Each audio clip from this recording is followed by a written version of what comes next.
عزیز بچیوں، آج ہم جس نازک وقت سے گزر رہے ہیں شاید ہی کبھی اس طرح کا وقت ہم نے دیکھا ہے۔ یہ بھی گزر جائے گا۔ یہ وقت صرف اللہ رب العزت کے ایک کن کا محتاج ہے۔ موجودہ حالات میں کووڈ-19 کی وجہ سے مدرسہ حاضہ کی طرف سے آن لائن تعلیم کا آغاز ہوا جاتا ہے۔ سب سے پہلے آپ کو مختصر سا اردو کے پرچے کا تعارف کرواؤں۔ پیپر پیٹرن 9 جماعت کی طرز پر ہی ہوگا۔ 80 نمبرات تحریری مہارتوں کے لیے ہوں گے، 20 نمبرات کا زبانی امتحان ہوگا۔ اس طرح جملہ 100 نمبرات پر مبنی پرچہ آپ کو حل کرنا ہوگا۔ مکمل پرچہ ہم انشاءاللہ آگے دیکھیں گے۔ اس سے پہلے آپ نے درسی کتاب سے پہلا سبق حضرت سلمان فارسی پڑھا ہے۔ اس کے بعد ہم درسی کتاب کا دوسرا سبق اپنے ہمسائے سے، جو کہ کنہیا لال کپور کا لکھا ہوا ہے، اسے دیکھیں گے۔ تو آپ پہلی بات دیکھیے۔ ایک مرتبہ 2 گپ باز بیٹھے ہوئے اپنے خاندان کے بارے میں بڑی بڑی باتیں کر رہے تھے۔ ایک نے کہا، میرے دادا کے پاس اتنا بڑا استبل تھا کہ جس میں بیک وقت 10,000 گھوڑے رکھے جا سکتے تھے۔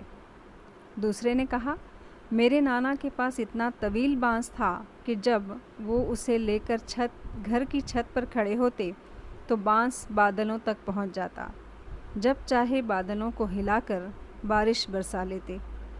پہلے گپی نے پوچھا، تمہارے نانا اتنا بڑا بانس آخر رکھتے کہاں تھے؟ دوسرے گپاز نے کہا، اور کہاں رکھتے، تمہارے دادا ہی کے استبل میں رکھ دیا کرتے تھے۔ بعض لوگ اپنی جھوٹی شان دکھانے کے لیے اسی طرح شیخی بگھارتے ہیں۔ اکثر پڑوسی بھی اپنے آپ کو اوروں سے بہتر ثابت کرنے کے لیے مبالغہ آرائی سے کام لیتے ہیں۔ مبالغہ آرائی کے معنی ہے بڑھا چڑھا کر پیش کرنا، اور دھوکہ دیتے ہیں۔ کنہیا لال کپور نے ذیل کے مضمون میں اسی سماجی برائی کو طنز کا نشانہ بنایا ہے۔ جان پہچان میں دیکھیے۔ کنہیا لال کپور 27 جون 1910 کو ضلع لائل پور میں پیدا ہوئے۔ اعلیٰ تعلیم حاصل کر کے وہ انگریزی کے استاد مقرر ہوئے۔ بعد میں گورنمنٹ کالج موگا پنجاب میں انہیں پرنسپل کے عہدے پہ فائز کیا گیا، اور یہیں 1980 میں ان کی وفات ہوئی۔ طنز و مزاح میں جرأت اور بے باکی کنہیا لال کپور کی خاص پہچان ہے۔ وہ سماجی ناہمواریوں کی جاندار تصویریں پیش کرتے ہیں۔ ان کی تحریروں میں طنز اور احتجاج کا پہلو نمایاں ہے۔ انہیں پیروڈی لکھنے میں خاص مہارت حاصل تھی۔ پیروڈی کیا ہوتا ہے؟ طنزیہ نقل ہوتی ہے۔ ان کے طنزیہ و مزاحیہ خاکے بھی مقبول ہوئے۔ نوک کے نشتر، بالوں پر سنگ و خشت، چنگ و رباب اور کامریڈ شیخ چلی ان کی مشہور کتابیں ہیں۔ تو اس سبق میں اپنے ہمسایہ کے معنی ہوتے ہیں پڑوسی کے۔ پڑوسیوں کے بارے میں بتایا گیا ہے کہ لوگ ایک دوسرے کو اوپر اپنا رعب جمانے کے لیے کس طریقے سے شیخی بگھارتے ہیں یا کس طریقے سے بڑھا چڑھا کر باتیں کرتے ہیں، وہ اس سبق میں بتایا گیا ہے۔ سبق کی طرف چلتے ہیں۔ آؤ میاں سمجھوتا کر لیں۔ آج تک ہم ایک دوسرے پر رعب جمانے کے لیے ایسی باتیں اور حرکتیں کرتے رہے ہیں جنہیں فضول ہی نہیں مضحکہ خیز کہا جا سکتا ہے، لیکن سوال یہ ہے کہ آخر ہم کب تک ایک دوسرے کو محض مرعوب کرنے کے لیے اپنی حیثیت سے زیادہ خرچ کرتے رہیں گے یا جھوٹ بول کر اپنی عاقبت خراب کریں گے؟ اب یہاں پر 2 پڑوسی آپس میں ایک دوسرے سے جو بڑھا چڑھا کر ان کا باتیں کرنا ہے اس سے تنگ آتے ہیں، اور پھر ایک دوسرے سے سمجھوتا کرنے کے لیے تیار ہوتے ہیں۔ ایک تو مصنف ہیں، دوسرے مصنف کے ساتھی، ان کے پڑوسی،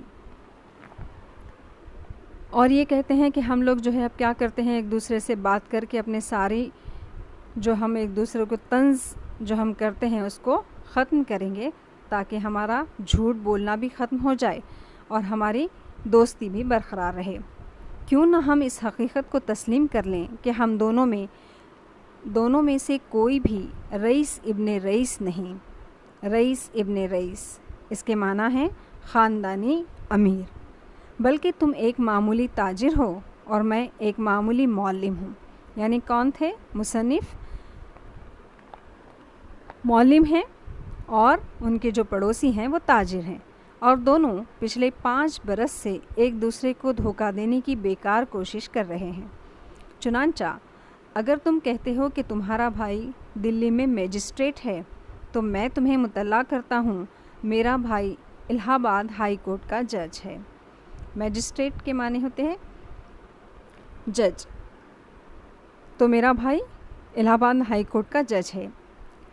حالانکہ حقیقت یہ ہے کہ تمہارا بھائی کسی میجسٹریٹ کا چپراسی ہے اور میرا کوئی بھائی ہی نہیں، کیونکہ میں اپنے والدین کا اکلوتا بیٹا ہوں۔ 2 سال ہوئے تم نے کہا تھا میں بیوی اور بچوں کے ساتھ کسی صحت افزا مقام غالباً نینی تال جا رہا ہوں، اور میں نے تمہیں بتایا تھا میں اہل و عیال اوٹا کمنڈ جا رہا ہوں۔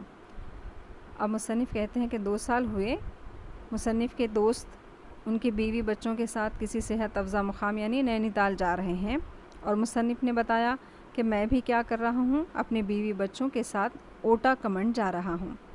لیکن تم نینی تال گئے اور نہ میں اوٹا کمنڈ، یعنی دونوں بھی نہیں گئے، مصنف بھی نہیں گئے اور ان کے دوست بھی نہیں گئے۔ تو انہوں نے کیا کیا؟ بس ایک دوسرے کو دھوکہ دینے کے لیے جھوٹ بولا۔ تم نے وہاں نہ جانے کا یہ بہانہ ڈھونڈا کہ ایک لخت تمہاری بیوی کی طبیعت خراب ہو گئی اور ڈاکٹر نے اسے گھر پر مکمل آرام کرنے کے لیے کہا۔ اب کیا بہانہ بتایا؟ اب انہوں نے کہا کہ ارے آپ تو جانے والے تھے، آپ وہاں گئے نہیں، تو اس کا بہانہ یہ بتایا کہ میری بیوی کی اچانک طبیعت خراب ہو گئی، یک لخت اچانک طبیعت خراب ہو گئی اور ڈاکٹر نے کہا کہ انہیں مکمل آرام کی ضرورت ہے۔ میں نے اوٹا کمنڈ نہ جانے کی یہ وجہ بتائی کہ میرے سالے کی شادی ہے اور مجھے اس کا انتظام کرنا ہے۔ لطف یہ ہے کہ مجھے معلوم تھا تمہاری بیوی بھی بھلی چنگی ہے اور تمہیں پتا تھا کہ میرے سالے کی شادی تو کیا ابھی سگائی تک نہیں ہوئی۔ تو مصنف کہتے ہیں کہ اوٹا کمنڈ نہ جانے کی وجہ میں نے کیا بتائی کہ میرے سالے کی شادی ہے اور مجھے انتظام کرنا ہے، پر مزہ تو اس بات میں ہے کہ مجھے بھی معلوم تھا کہ تمہاری بیوی بیمار نہیں ہے بلکہ وہ بھلی چنگی ہے، اور میرے سالے کی شادی تو کیا ابھی سگائی بھی نہیں ہوئی۔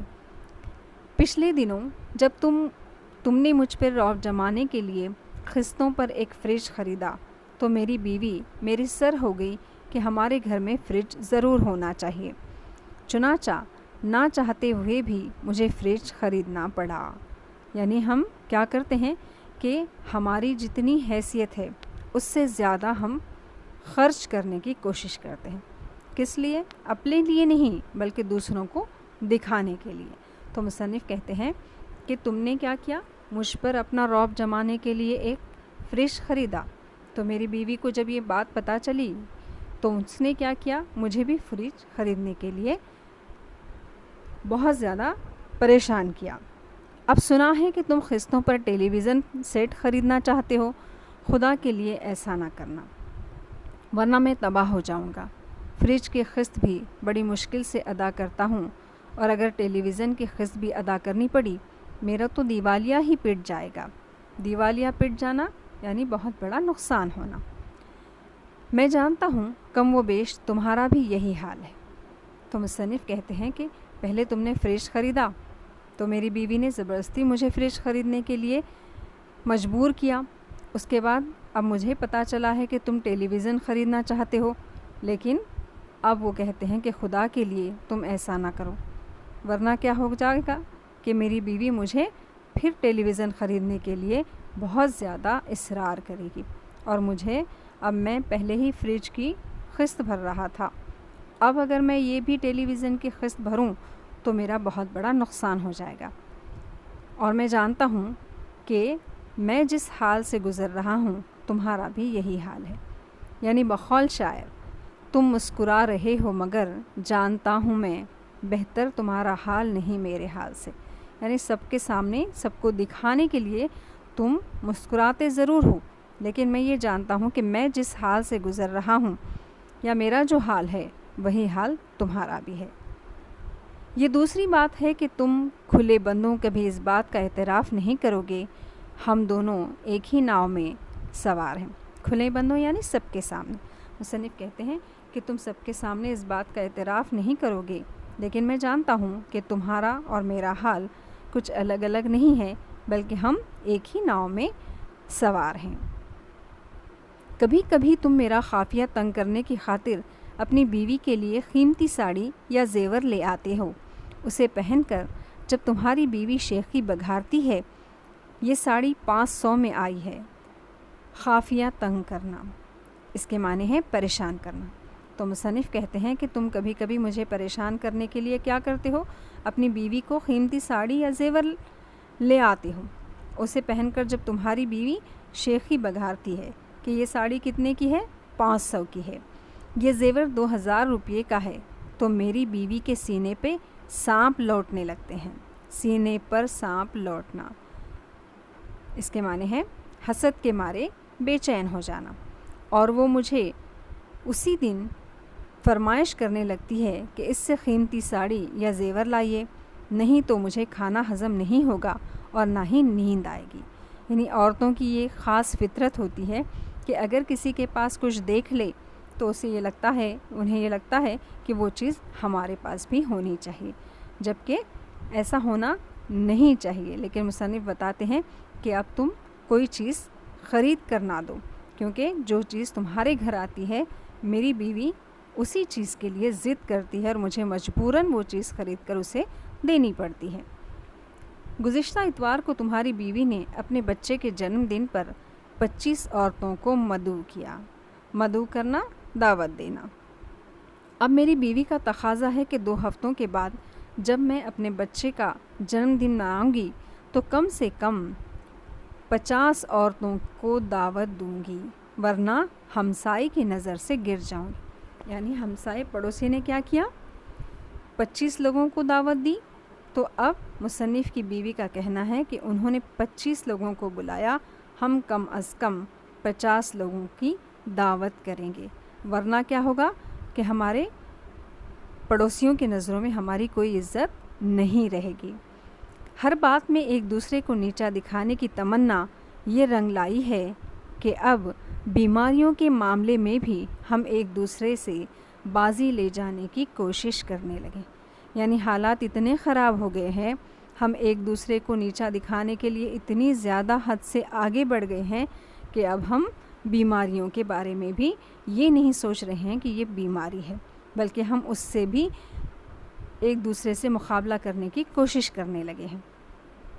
چنانچہ میری بیوی کہتی ہے کل رات منّے کو 104 ڈگری بخار تھا، بیچارہ ساری رات ہائے ہائے کرتا رہا۔ تو تمہاری بیوی فوراً منہ بنا کر جواب دیتی ہے 104 ڈگری بخار بھی کوئی بخار ہوتا ہے؟ 3 دن ہوئے ہماری بڑی منی بیمار پڑ گئی تھی، تھرمامیٹر لگایا تو معلوم ہوا 106 ڈگری بخار ہے۔ وہ 6 گھنٹے بے ہوش پڑی رہی، لیکن میں ذرا بھی نہیں گھبرائی، ڈاکٹر تک کو فون نہیں کیا، سوچا بخار ہی تو ہے، خود بخود اتر جائے گا۔ اب ایسا ہوتا ہے کہ 106 ڈگری بخار ہے، اب اس بخار سے بڑھا چڑھا کر پیش کرنے کے لیے مصنف کی بیوی نے کیا کہا کہ 104 ڈگری کوئی بخار نہیں ہے، بلکہ 3 دن ہوئے میری بیٹی کو اتنا بخار تھا کہ میں نے اسے تھرمامیٹر لگایا تو 106 ڈگری بخار نکلا اور وہ 6 گھنٹے بے ہوش رہی، لیکن میں ذرا بھی نہیں گھبرائی، میں نے ڈاکٹر کو بھی فون نہیں کیا اور مجھے ایسا لگا کہ بخار ہی ہے، خود بخود اتر جائے گا۔ یہ کیا ہے؟ جھوٹ کی انتہا ہے۔ اتنا زیادہ جھوٹ ہم ایک دوسرے کو نیچا دکھانے کے لیے کہتے ہیں۔ ایک دن تمہاری بیوی اور میری بیوی اس موضوع پر بحث کر رہی تھیں کہ سوتے وقت تم زیادہ زور سے خراٹے لیتے ہو یا میں۔ تمہاری بیوی کہہ رہی تھی کہ وہ جب خراٹے لیتے ہیں تو ان کے خراٹوں کی آواز 1 فرلانگ سے سنی جا سکتی ہے۔ میری بیوی سے بتا رہی تھی، ہمارے صاحب جب خراٹے لیتے ہیں تو ان کے خراٹوں کی آواز سول اسپتال میں سنائی دیتی ہے۔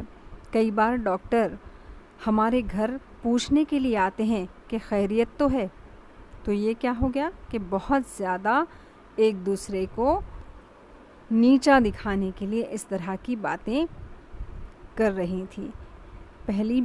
پہلی جو پڑوسی کہتی ہے کہ اس کے خراٹوں کی آواز 1 فرلانگ دور سے سنی جا سکتی ہے، تو مصنف کی بیوی نے کہا کہ ہمارے صاحب تو ایسے خراٹے لیتے ہیں کہ سول ہسپتال میں اس کی آواز سنائی دیتی ہے، اور کئی بار ڈاکٹر ہمارے گھر پوچھنے کے لیے آتے ہیں کہ آپ کے گھر میں سب خیریت ہے یا نہیں۔ ہماری بیویوں کی دیکھا دیکھی ہمارے بچے بھی لاف زنی کی عادت کا شکار ہو گئے ہیں۔